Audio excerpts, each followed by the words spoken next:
تاکہ آپ کو سمجھنے میں آسانی ہو۔ اور آج ہم نبی پاک کی سیرت سے بھی کچھ باتیں جو جنگ بدر میں اللہ سبحانہ تعالیٰ نے اسپیشل مسلمانوں کی مدد بھی فرمائی، اور نبی پاک کی فراست اور ان کی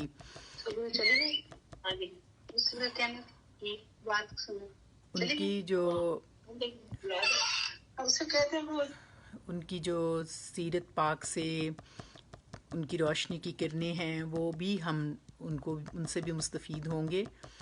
اور یقیناً اللہ سبحانہ وتعالی ہماری مدد فرمائیں کہ آپ لوگ سیرت کی بہت پیاری کتب ہیں، ان میں سے پڑھا کریں تو آپ کو بہت اچھا لگے گا کہ نبی پاک جو ہیں وہ معاملات کس طرح سے کرتے تھے اور اللہ سبحانہ تعالیٰ کی ہم رضا کیسے پا سکتے ہیں۔ تو میں کچھ لوگوں کو چونکہ ٹیگ کر رہی ہوتی ہوں ساتھ، تو اس وجہ سے بعض اوقات تھوڑا سا ٹائم لگ جاتا ہے، تو اتنی دیر آپ لوگ دعائیں ضرور پڑھتے رہا کریں، رب زدنی علما، رب زدنی علما۔ اور ایک دفعہ پھر میں سب کو کہتی ہوں خوش آمدید، اہلاً و سہلاً، مرحبا، خوش آمدید، سب کا آنا اللہ سبحانہ تعالیٰ قبول اور منظور فرمائیں۔ اب سب سے پہلے میں آپ لوگوں کے سامنے یہ آیات پاک پڑھتی ہوں، آپ غور کیجیے گا اور الفاظ کے اوپر، اور جن لوگوں نے کام کر کے بھیجا ہے ماشاءاللہ اللہ تعالیٰ ان کا قبول کرے، صحیح ان کو زیادہ اور اچھا لگے گا۔ تو ہم آیت نمبر 41 سے وَاعْلَمُوا أَنَّمَا غَنِمْتُم مِّن شَيْءٍ فَأَنَّ لِلَّهِ خُمُسَهُ وَلِلرَّسُولِ وَلِذِي الْقُرْبَى وَالْيَتَامَى وَالْمَسَاكِينِ وَابْنِ السَّبِيلِ إِن كُنتُمْ آمَنتُم بِاللَّهِ وَمَا أَنزَلْنَا عَلَىٰ عَبْدِنَا يَوْمَ الْفُرْقَانِ يَوْمَ الْتَقَى الْجَمْعَانِ وَاللَّهُ عَلَىٰ كُلِّ شَيْءٍ قَدِيرٌ اذ انتم بالعدوۃ الدنیا وهم بالعدوۃ القصوى والركب اسفل منكم ولو تواعدتم لاختلفتم في الميعاد ولكن ليقضي الله امرا كان مفعولا ليهلك من هلك عن بينات ويحيى من حي عن بينة وان الله لسميع عليم اذ يريكم الله في منامك قليلا ولو اراكهم کثیر اللہ فشلتم ولا تنازعتم فی الامر ولکن اللہ انہ علیم بذات الصدور۔ سبحان اللہ، بہت ہی پیاری بات ہے کہ اللہ تعالیٰ فرماتے ہیں انہ علیم بذات الصدور۔ اے اللہ، ہم دعا کرتے ہیں کہ ہمارے سینوں کو بھی اپنے نور سے منور کر دے۔ اسی دعا کے ساتھ ہم شروع کرتے ہیں کہ اللہ سبحانہ وتعالیٰ نے ان آیات میں ہمارے لیے کیا رحمتیں رکھی ہیں۔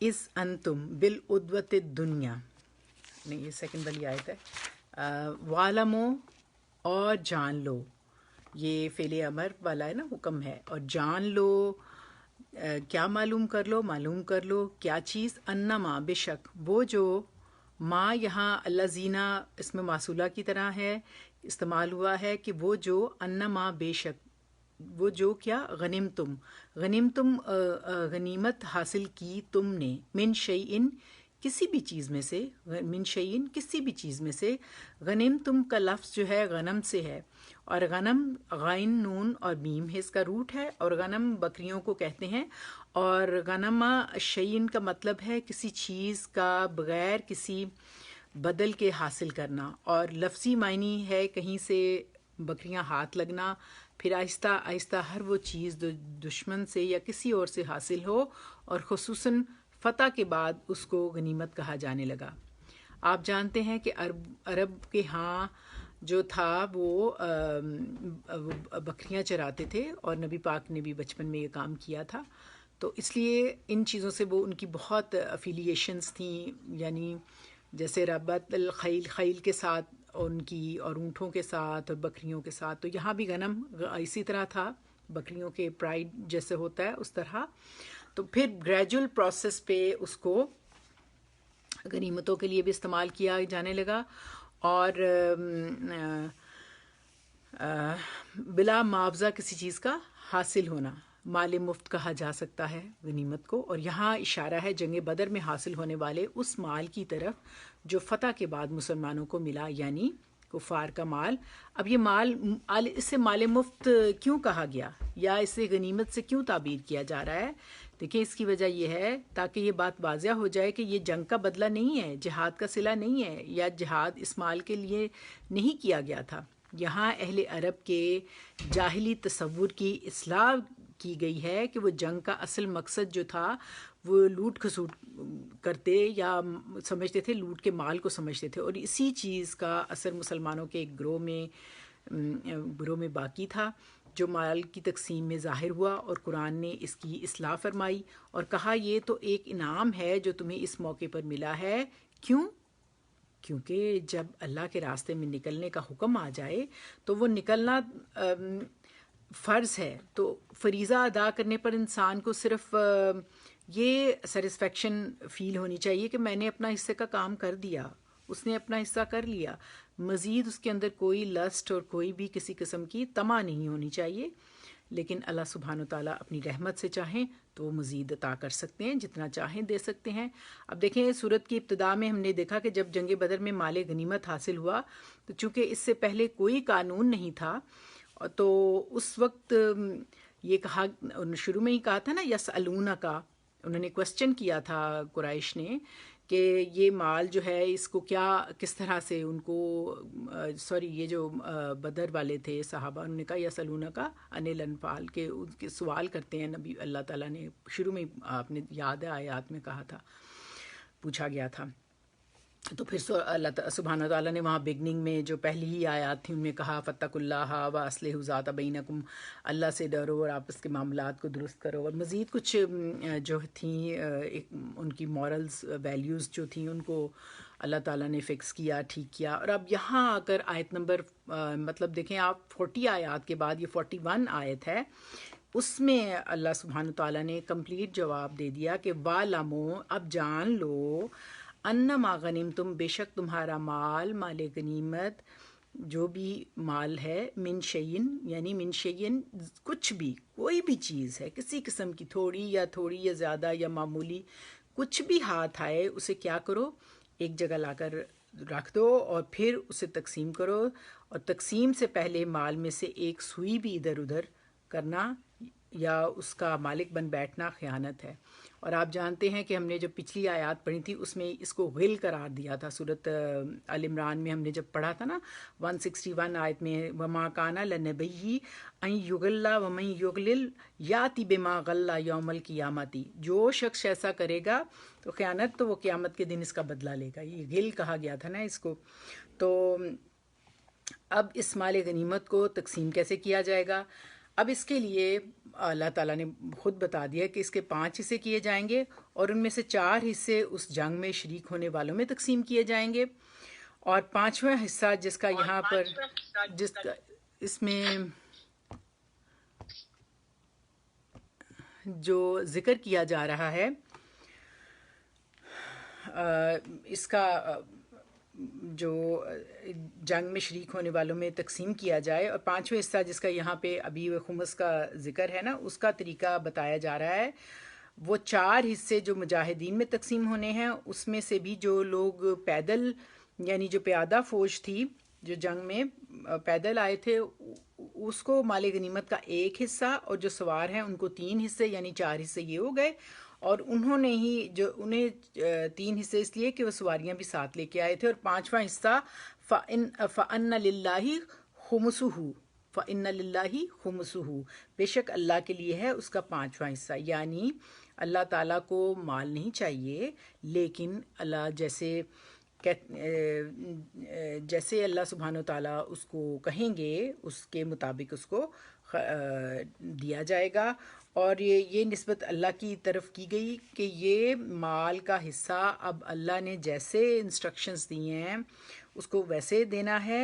وَلِلرَّسُولِ، اور رسول کے لیے، یعنی اللہ اور اس کے رسول اس کا فیصلہ کریں گے، اور وہ فیصلہ اس 5ویں حصے کو پھر 5 حصوں میں جو 5واں حصہ خمس ہے نا، اس کو پھر 5 حصوں میں تقسیم کیا جائے گا، اور وہ تقسیم بھی اللہ تعالیٰ نے آگے بتا دی۔ ایک حصہ آپ صلی اللہ علیہ وآلہ وسلم کے اپنے لیے اور آپ کی ازواج کے لیے، آپ کے متعلقین کے لیے، اور آپ صلی اللہ علیہ وآلہ وسلم کے اخراجات کے لیے، اور اگر اس میں سے بھی کچھ بچ جاتا تو آپ صلی اللہ علیہ وآلہ وسلم اس کو مزید گھوڑے یا اسلحہ خریدنے میں استعمال کرتے۔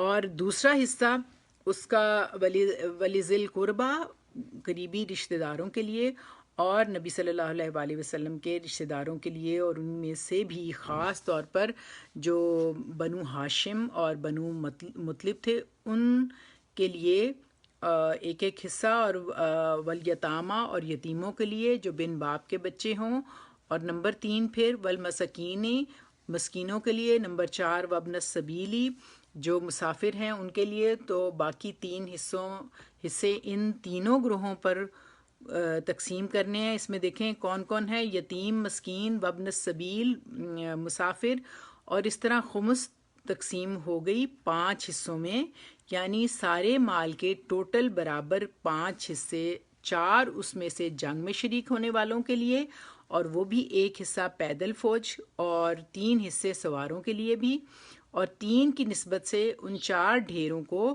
ان مجاہدین میں تقسیم کر دیا گیا۔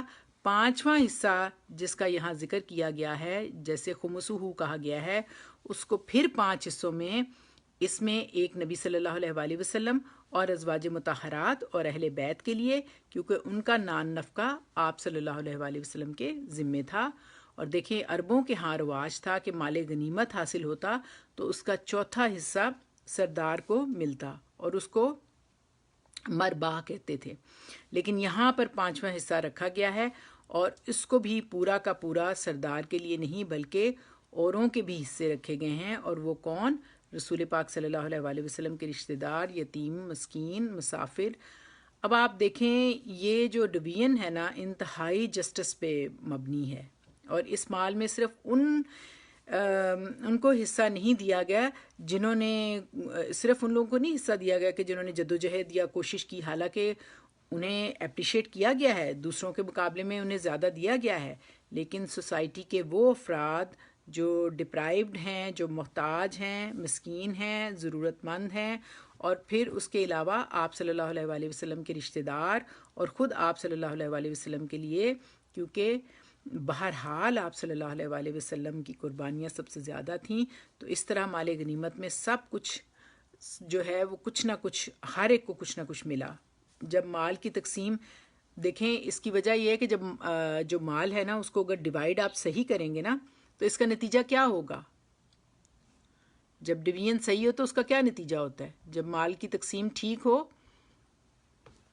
تو اس کا نتیجہ آبویسلی یہ ہوتا ہے کہ معاشرے میں سیٹسفیکشن ہوتی ہے، اور ارد گرد ہر طرف ایک خوشحالی اور سکون کا باعث ہوتی ہے صحیح تقسیم جو ہوتی ہے۔ تو یہ تقسیم عرب معاشرے میں اسلام سے پہلے نہیں تھی، وہاں مائٹ از رائٹ کا رول تھا، اور جو مال لوٹا جائے چوتھا حصہ اس کا سردار کو دے کے، جو مرغ باغ کہا جاتا تھا، باقی کوئی غریب مسکینوں کو، یتیموں کو کوئی نہیں پوچھتا تھا، وہ بیچارے منہ دیکھتے رہ جائیں تو رہ جائیں۔ ان کنتم آمنتم باللہ، اگر ہو تم اللہ پر ایمان لائے، اللہ سبحانہ وتعالیٰ فرما رہے ہیں اگر ہو تم اللہ پر ایمان لائے، اگر تمہارا اللہ پر ایمان یقین ہے تو دیکھیں مال غنیمت کی صحیح تقسیم ایمان کا تقاضا ہے۔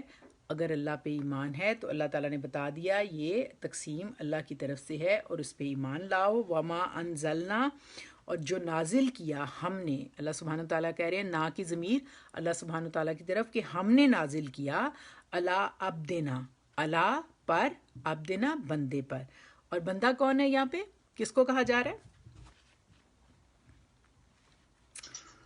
نبی صلی اللہ علیہ وآلہ وسلم کو۔ ایگزیکٹلی، ماشاء اللہ، محمد صلی اللہ علیہ وآلہ وسلم کو اللہ تعالیٰ نے اسپیشلی کہا کہ اپنے بندے پر اللہ تعالیٰ نے ان کو عزت و اکرام دی، ان کو ایک رسپیکٹ کے لیے اللہ تعالیٰ نے کہا کہ انزلنا، ہم نے اتارا، اللہ تعالیٰ فرماتے ہیں، اور کیا نازل کیا تھا اپنے بندے پر، جو اللہ سبحانہ و تعالیٰ فرما رہے ہیں